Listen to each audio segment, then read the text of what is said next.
तो आज का हमारा मुद्दा है 10 साला जैविक खाद और उसमें छिपे सूक्ष्म जीवाणु। शुरुआत इसी से करते हैं। सूक्ष्म जीवाणु आखिर होते क्या हैं?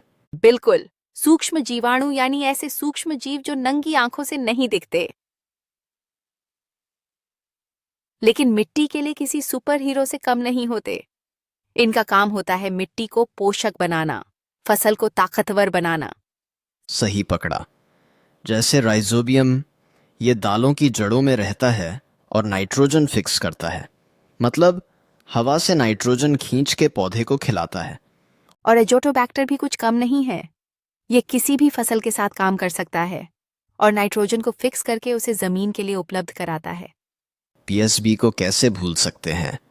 फॉस्फेट घुलनशील जीवाणु।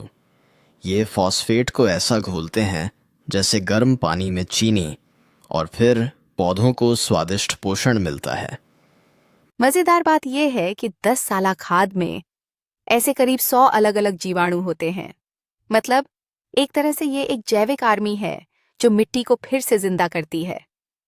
अब अगर बात करें फील्ड में इसके असर की, तो किसान क्या कह रहे हैं? महाराष्ट्र के अजीत पाटिल की कहानी शानदार है। उन्होंने कहा कि 10 साला के बाद उनकी कपास की फसल 30% ज्यादा हुई। और हैरानी की बात, कम पानी में भी पौधे तंदुरुस्त। ये तो साफ दिखाता है कि ये खाद सिर्फ उर्वरक नहीं, एक मिट्टी का डॉक्टर है। मिट्टी की सेहत सुधरे तो फसल अपने आप मुस्कुराती है। और इसकी सबसे बड़ी खूबी, ये रोगों से लड़ने की ताकत भी बढ़ाता है। जैविक संतुलन ठीक होता है तो बीमारी की गुंजाइश ही कम हो जाती है। अब आते हैं असली सवाल पर। इसे इस्तेमाल कैसे करें? 3 आसान तरीके हैं। पहला, बीज उपचार। बीजों को 10 साला घोल में भिगोकर बोना। इससे शुरुआत से ही जड़ें मजबूत होती हैं। दूसरा, मिट्टी उपचार। 5 किलो 10 साला को 100 किलो गोबर खाद में मिलाकर जमीन में डालिए। इससे मिट्टी को नई जान मिलती है। और तीसरा, फसल के बीच में छिड़काव।